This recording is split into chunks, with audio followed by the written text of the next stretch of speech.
Imagine you're teaching fractions. Tina doesn't need you to solve the problem, she's already worked it out in her head. She clearly shows advanced understanding of fractions. David, however, is still recalling what a numerator is. He is working on the basics and building his foundation. Teachers face such gaps every day, and differentiation helps close it. So, what is differentiation? Carol Ann Tomlinson, pioneer in this field, explains that it means designing multiple learning paths so students can learn as much as possible, as deeply as possible. The goal is the same for everyone, but the routes to get there may look different. Think of it like planning a trip to a destination. Some people fly, others drive, and some might take a train. The journey looks different, but everyone arrives at the same place. So what problem does differentiation solve? At its core, it addresses a practical reality.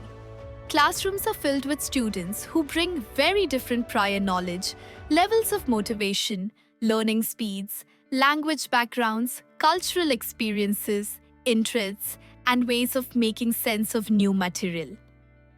If teaching assumes all learners are the same, only a few will be able to engage fully. Some will struggle to keep up, while others may disengage. Differentiation helps each student learn at their level, not too easy, not too hard, so they stay motivated. Now, here's the thing. Differentiation often sounds great in theory, but there are a lot of myths floating around about what it really means. Let's look at 3 of the most common ones and the truth behind them. First one, differentiation means creating 30 different lesson plans. In reality, it's one strong plan with flexible entry points. For example, when introducing a historic event, some students might listen to an audiobook, others read a simplified version, and others tackle the original text. Same lesson, just different ways in. Next, differentiation lowers standards. Not at all. Differentiation is about optimizing challenges, not lowering the bar. For example, if the goal is writing an essay, one student might be given a graphic organizer to map ideas, another might be given sentence starters, while another writes independently.